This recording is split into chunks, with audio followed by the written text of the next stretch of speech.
নমস্কার বন্ধুরা, শ্রাবণী রান্নাঘরে আপনাদের সবাইকে স্বাগত জানিয়ে আমি প্রতিদিনের মতো আবারও আজকের একটা রান্নার ভিডিও নিয়ে আপনাদের সামনে চলে এসেছি। আজকের আমি আপনাদের কাঁচা আমের প্লাস্টিক চাটনি বানিয়ে দেখাবো।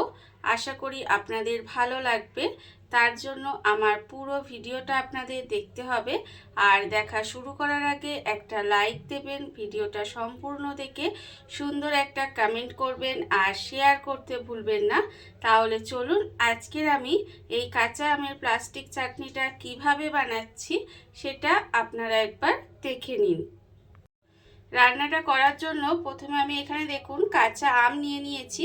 আর এখানে কিন্তু কাঁচা আমগুলো একটু কাঁচা দেখেই নেবেন, তাহলে কিন্তু চাটনিটা ভালো হবে।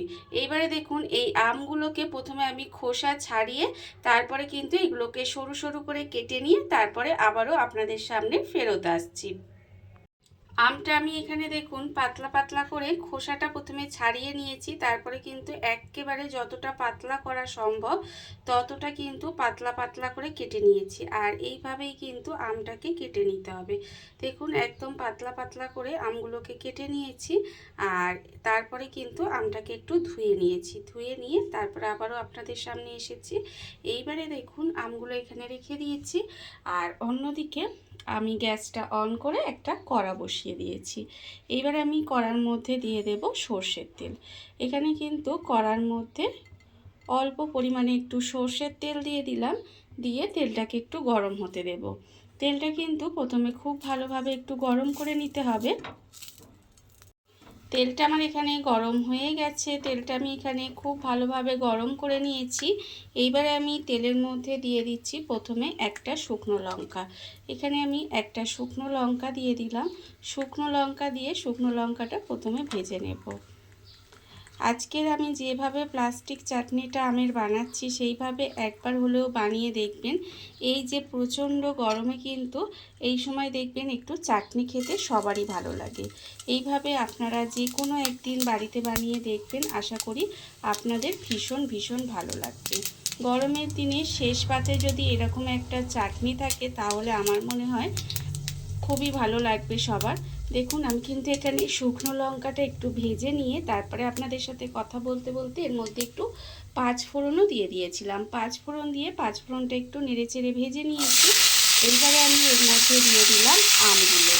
এখানে আমগুলো কিন্তু এর মধ্যে দিয়ে দিয়েছি, দিয়ে এইভাবে একটু আমটাকে নেড়েচেড়ে রান্না করে নেব।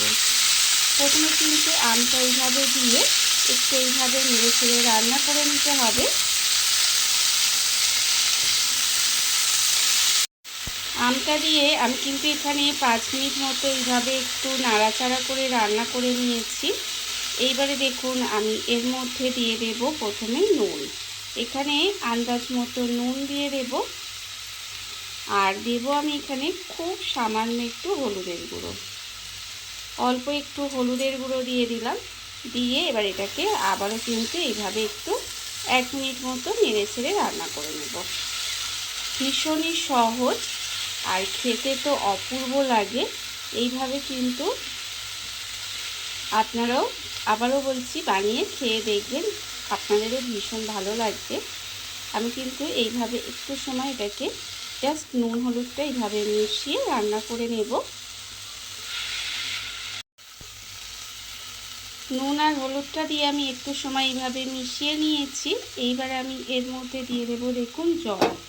খুব অল্প পরিমাণে কিন্তু এর মধ্যে জল দিয়ে দেব। খুব বেশি জল দেওয়ার দরকার নেই, অল্প একটু জল দিয়ে এটাকে এইভাবে একটু মিশিয়ে নেব। মিশিয়ে ঢাকা দিয়ে কিছুক্ষণ এইভাবে একটু রান্না হতে দেব। ঢাকা দিয়ে কিন্তু খুব বেশি সময় রান্না হতে দেব না। আমটা জাস্ট একটু নরম হয়ে যাবে ততক্ষণ পর্যন্ত কিন্তু একটু এইভাবে ঢাকা দিয়ে এটাকে রান্না হতে দিতে হবে। ঢাকা দিয়ে আমি বেশ কিছুক্ষণ এইভাবে একটু রান্না হতে দিয়েছিলাম। এরপর আমি ঢাকাটা খুলে দেখি কতটা আমটা নরম হয়েছে। দেখুন এখানে কিন্তু আমটা একটু নরম হয়ে গেছে। এই অবস্থায় কিন্তু আমি এর মধ্যে এবারে চিনিটা দিয়ে দেব। আমটা যখন একটু নরম হয়ে যাবে তখন কিন্তু এখানে চিনিটা দিয়ে দিতে হবে। এখানে আমি এই বাটির হাফ বাটি পরিমাণে চিনি দিয়ে দিলাম। দিয়ে এটাকে এবারে মিশিয়ে দেব। এটাকে কিন্তু আলতো হাতে এইভাবে একটু মিশিয়ে দিতে হবে। মিশিয়ে দিয়ে এবারে আর ঢাকা দেওয়ার দরকার নেই।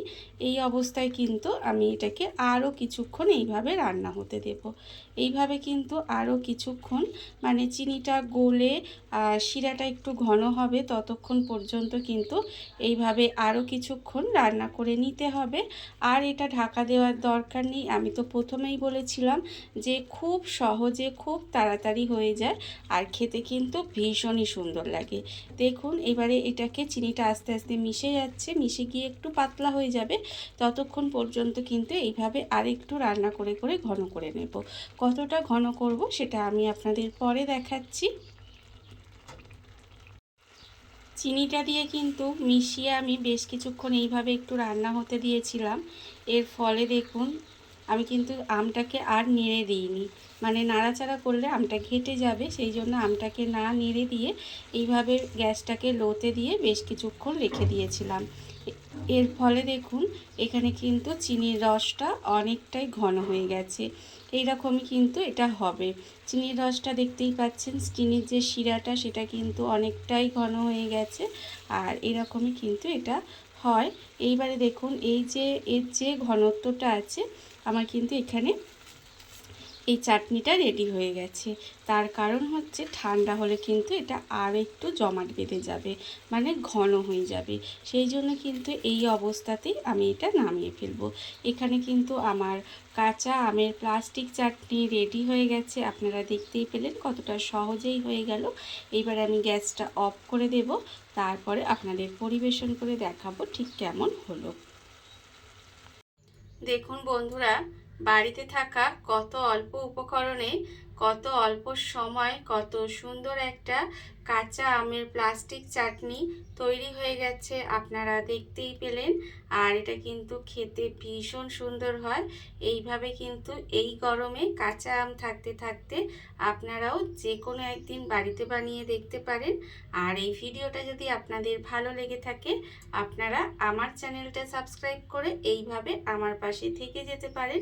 তাহলে চলুন আজকের ভিডিওটা এই পর্যন্তই। নমস্কার।